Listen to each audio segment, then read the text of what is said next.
morning, Ms. Hoffman's class. So this is our core lesson for week 2. This is, I believe it's Thursday's lesson. So it's called Will This War Never End? By the spring of 1778, George Washington and his Continental Army at Valley Forge were in much better spirits. Soldiers and the supplies had arrived from France, and the army was better prepared, and the bitterly cold weather was behind them. They were ready to take on the British once more. Fighting continued all across the colonies, on land and on sea, and into the wilderness west of the Mississippi River. So the Mississippi River is about here, goes up right here, and they were fighting west of it, so they were fighting in this area over here.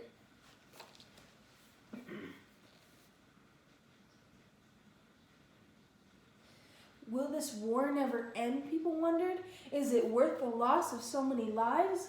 The war was shifting south now, and the British, under the command of General Cornwallis, felt confident that they could defeat the colonial militia at long last.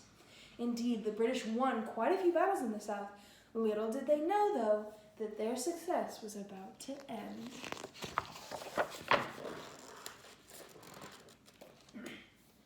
In 1781, 6 long years after the first shot of the war was fired in Lexington, Massachusetts, that was the shot heard around the world, things began to look promising for the Continental Army.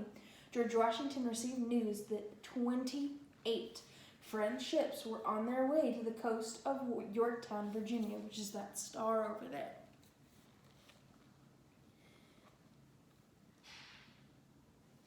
Where General Cornwallis and the Redcoats were camped.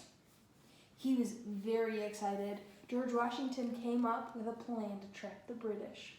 How do you think the French ships and George Washington can track the British? Let's find out. George Washington's troops, now camped in New York, marched all day and often through the night to Yorktown, Virginia, a town built on the banks of the York River, just a little inland from the Atlantic Ocean.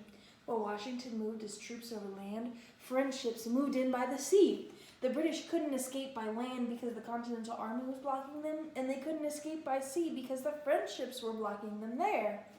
George Washington and his forces had the British blocked on both sides.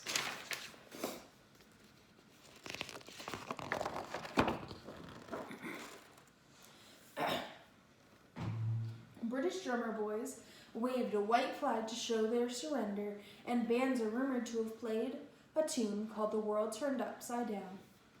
It must surely have seemed like an upside-down world to the British, who were used to winning wars and ruling colonies. Now they had lost a war. They would no longer rule over the American colonies. The British were captured at Yorktown, and all the fighting in the colonies soon ended. The British sailed home, and George Washington stepped down as Commander-in-Chief of the Continental Army.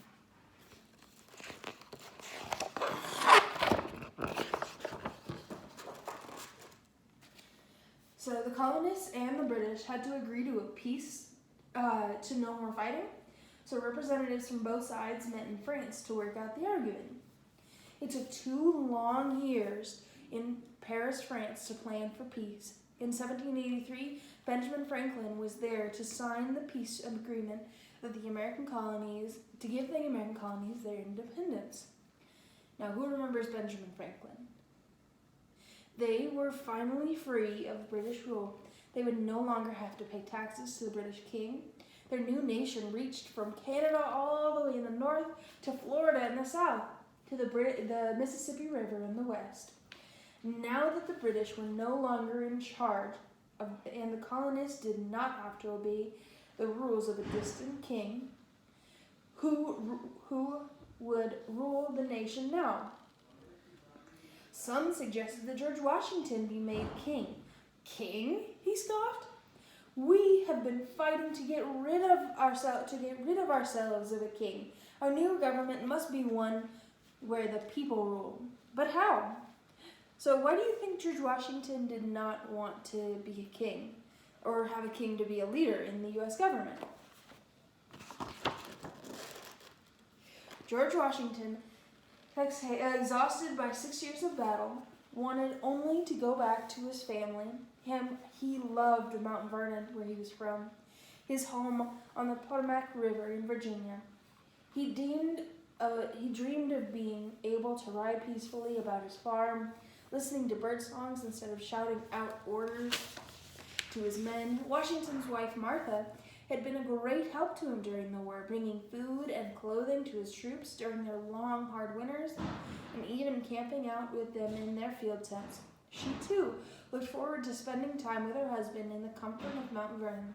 But George Washington was not able to relax on his farm for too long, as we will soon learn. So what do you think is going to happen soon?